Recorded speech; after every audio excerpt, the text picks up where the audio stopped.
Coucou, bonjour. Dans cette vidéo, je vais vous donner des petits conseils et des trucs pour vous faciliter le travail de la dentelle à la fourche. Donc j'ai commencé, j'ai mis 4 mailles ici, j'ai fait 5 boucles ici.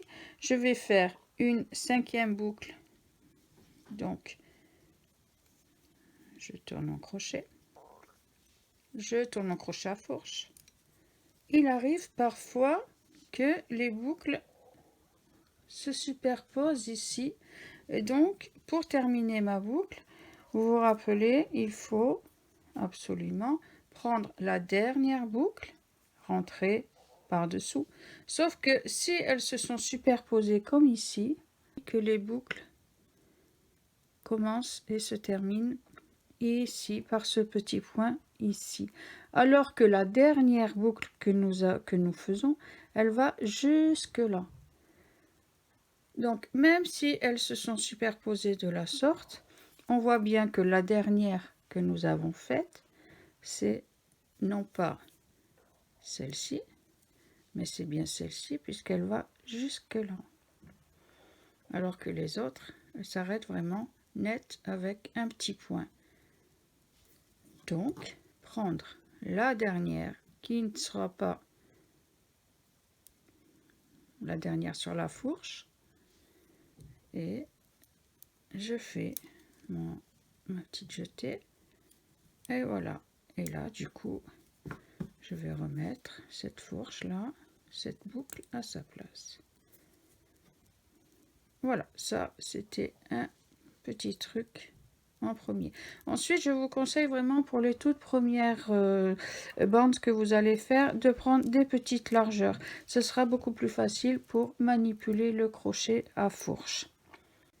Nous allons voir maintenant un truc très important et que l'on va garder jusqu'à jusqu'à l'assemblage de nos bandes. Donc, quand j'en ai fait 5 de chaque côté, je me procure 2 morceaux de laine différentes qu'on appellera guide fil ou laine perdue, comme vous voulez, mais je préfère guide fil. Ces 2 fils-là devront être un petit peu plus longs que la longueur des bandes que vous allez faire. Donc, je vais prendre un premier fil, je l'enfile sur une aiguille à laine et je vais le passer à l'intérieur de mes boucles de gauche, hop, comme ceci. Je vais faire un petit nœud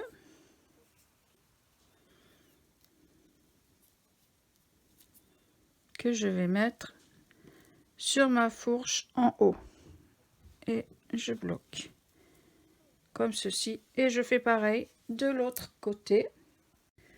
Nous avons donc 2 fils qui passent à l'intérieur de toutes les boucles tout le long de notre ouvrage. Alors pour pas que ces fils là nous gênent, je vais les passer comme ceci, les entourer autour de mon crochet à fourche et je vais mettre une petite pince ou un élastique ou quelque chose pour qu'elle ne nous gêne plus. Là j'ai même mis un petit trombone juste pour tenir ma laine et on va continuer à monter notre bande au maximum de nos possibilités. Entre temps, je vous conseille de compter vos mailles relativement régulièrement. Moi je mets toutes les 25 boucles, je mets une petite pince de cette sorte là, c'est comme une petite épingle à nourrice, hein. C'est juste pour marquer de chaque côté tous les 25 boucles, je mets comme ceci, hop, une ici et une ici. Si vous n'avez pas de petits marqueurs de cette sorte, vous prenez un petit morceau de laine de couleur différente ou un petit morceau de fil, juste que vous enfilez là avec un petit nœud, et comme ça ce sera beaucoup plus facile après pour compter. Si vous mettez tous les 25, vous il suffira de compter de 25 en 25 pour savoir exactement si vous avez le même nombre de boucles des deux côtés. Je reviendrai quand je serai tout en haut. me voilà arrivé en haut de mon crochet à fourche. Pour l'exemple, j'ai mis des petits marqueurs toutes les 10 boucles. En réalité, je mets toutes les 25 boucles, ça suffit largement. Mais là, c'est pour vous expliquer. Donc, nous avons donc 10, 20 boucles et j'en ai fait 5 de plus. Il est temps de faire descendre le travail en dehors du crochet pour pouvoir rallonger ma bande. D'autant plus que au fur et à mesure qu'on monte, le crochet à fourche part en vrille. Ça n'a aucune incidence, mais c'est un petit peu gênant. Si je continue, ça va forcer de plus en plus. Donc, j'ai 10, 20 mailles, plus les 5 mailles ici. Je vais maintenant, pour faire descendre mon travail, j'enlève le trombone que j'avais mis. Et j'enlève mes guides fils. Comme ceci. Je vais faire attention de ne surtout pas enlever la petite barre du haut, mais je vais enlever la barre du bas, comme ceci. Et je vais faire descendre mon travail jusqu'à mon dernier marquage. Hop. Et voilà. Il me reste donc 5 boucles de chaque côté. Je vais remettre ma barre sur mes fourches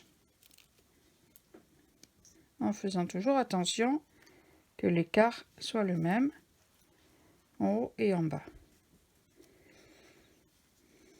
Et voilà. Donc on voit bien ici que grâce à mes 2 guides fils,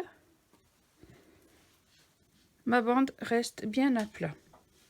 Si jamais c'est trop long, on peut l'enrouler sur elle-même comme ceci et la maintenir soit avec mon fameux trombone, soit avec un élastique, soit avec une petite pince, avec tout ce qu'on a sur les mains, sous la main, pardon. Et pour que les guides fils restent bien contre la fourche, je vais le faire passer ici comme ça, de ce côté et de ce côté. Voilà, comme ça le guide fil reste bien contre les fourches et il ne m'ennuie pas. Je peux ainsi continuer mon travail jusqu'à ce que je me retrouve de nouveau en haut et que je recommence. Si j'ai besoin d'une bande encore plus longue, je recommence la même chose. Voilà, j'enlève le trombone et je défais le socle d'en bas. Je descends ma bande, je laisse 5 de chaque côté sur mes fourches et ainsi de suite. Nous allons maintenant terminer le travail. Donc, je vais couper mon fil un petit peu plus loin. Je remets mon crochet dans la boucle. Je fais une jetée. Je passe dans la dernière maille. Je tire. Et je tire. Voilà, ça fait un nœud. C'est terminé. Je vais donc maintenant décrocher ma barre en bas.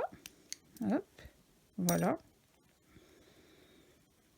Et je vais aussi enlever mes 2 morceaux de laine en haut. Je sors ma bande. Et alors là, attention, parce que la bande peut être très longue. Ici, je fais un nœud en haut pour ne pas perdre mon fil guide.